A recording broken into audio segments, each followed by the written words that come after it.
ایک یہ کہتے ہیں کہ سنا ہے کہ یہ مصلی جب ہم نماز پڑھ دیں تو اس کا کونا موڑ دیں، ورنہ بعض کہتے ہیں موڑ دو، بعض نہیں، کیا حکم ہے؟ دیکھیں بعض لوگ یہ کہتے ہیں کہ یہ کونا موڑ دیں ورنہ شیطان اس پہ نماز پڑھے گا۔ یہ بڑے بھولے لوگ ہوتے ہیں، اگر شیطان کو نماز پڑھنی ہوتی تو وہ اللہ کی نافرمانی کیوں کرتا؟ اور اگر اس کو پڑھنی ہوتی تو پھر آپ کی امامت میں کیوں نہ پڑھ لیتا؟ وہ آپ کو کیوں روکتا ہے نماز سے؟ وہ اس کو نماز کا بالکل سجدہ نہیں کرتا ہے۔ کونا موڑنے کا کوئی فائدہ نہیں ہے، نہ اس میں کوئی شرعی طور پر حکم ہے۔ ہاں اگر کوئی کرے بھی تو کوئی ناجائز نہیں ہے، ٹھیک ہے نا، اس کو منع نہ کرے، ٹھیک ہے بھائی تم کر لو اپنی تسلی کے لیے، لیکن اگر آپ سیدھا بھی بچھائے چھوڑ دیں تو کوئی جن وغیرہ آ کر یا شیطان آ کے اس پہ نماز نہیں پڑھے گا، وہ نمازوں سے بھاگتا ہے، نہ کہ آ کے سجدہ ریز ہو جائے۔ ایک انہوں نے کہا کہ جیسے کہ سنا گیا ہے کہ دوران اذان کچھ نہیں پڑھ سکتے، تو کبھی ایسا ہوتا ہے ہم فجر میں اٹھتے ہیں، دور کی آوازیں آ رہی ہوتی ہیں اذانوں کی، ہلکی ہلکی، قریبی مسجد کی نہیں آتی، تو کیا ہم دعائیں پڑھ سکتے ہیں؟ بالکل بہن پڑھ سکتے ہیں۔ وہ تو اس لیے ہے کہ آپ کوئی ایسا کام نہ کریں کہ ایسا لگے جیسے آپ اذان کی پرواہ نہیں کر رہے ہیں، وہ دعوت دے رہا ہے حی علی الصلاح حی علی الفلاح، اور آپ اس کی دعوت سے اعراض کر رہے ہیں، منہ پھیر رہے ہیں۔ یہ منافقین کا طریقہ تھا۔ اس مشابہت سے بچنے کے لیے علماء نے یہ بیان فرمایا۔ تو جب ایک اذان آپ سن لیتے ہیں، اسی لیے ایک اذان آپ نے اچھی غور سے سن لی، اس کے بعد بہت ساری اذانیں ہو رہی ہوتی ہیں، ایک 2 منٹ بعد دیتا ہے، 3 منٹ، تو کیا سب کے درمیان خاموش رہیں گے؟ نہیں، ایک کوئی اذان آپ غور سے سن لیں، اس کے جواب دے دیں، بس ٹھیک ہے۔ اور جیسے کہ آپ کہہ رہے ہیں ابھی اپنی مسجد کی اذان نہیں ہوئی، قریبی دور سے آوازیں آ رہی ہیں، آپ دعائیں وغیرہ پڑھتی رہیں، جب قریبی اذان کی ہو تو اس کو غور سے سن لیں۔ اس بات کا ہمیں مکلف نہیں بنایا کہ اگر 50 اذانیں ہو رہی ہیں 2-2 منٹ کے فرق کے ساتھ تو آپ بالکل بیٹھے رہیں، پہلے پوری 50 ختم ہوں اس کے بعد کچھ پڑھیں، یہ اس طرح کچھ بھی نہیں ہے، اور جو اس کی اصل وجہ تھی وہ بھی میں نے آپ کو شروع میں بتا دی ہے۔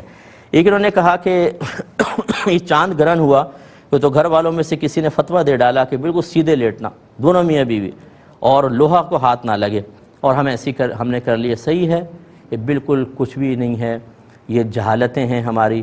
اللہ سے نہیں ڈریں گے، رسول سے نہیں ڈریں گے، عذاب سے نہیں ڈریں گے، عذاب قبر سے ہم نہیں ڈرتے، موت سے ہم نہیں ڈرتے، ہم عذابات کی آیات سنتے ہیں ہماری باچھیں کھل جاتی ہیں، کوئی خوف نہیں ہے، کچھ بھی نہیں ہے۔ ان بے سروپا باتوں کے لیے بالکل اٹینشن، پوری رات آپ کو سیدھے لٹا دیا، زوجہ بھی لیٹی ہے، آپ بھی لیٹے ہوئے ہیں، اس کو فالو کر رہے ہیں۔ قرآن و حدیث کو فالو کرنے کا بالکل ہمیں ذہن نہیں بنتا ہے، یہ ہمارے دلوں کو خوفزدہ کر دیتے ہیں، اور جو اللہ اور رسول کے پیغامات جو دل ہلا دینے والے ہیں ان سے ہمارا کوئی اثر ہم قبول نہیں کرتے، ہمارے قلب پہ کچھ بھی اثر نہیں ہوتا۔ اس کا مطلب ہے کہ ہمارا دل مریض ہے، ہمارا باطن جہالت سے بھرا ہوا ہے، اس لیے اس قسم کی باتوں کے کوئی اصل نہیں ہے، کچھ بھی نہیں ہے۔ کبھی انگریزوں کو دیکھا ہے آپ نے ان کی پیروی کرتے ہوئے؟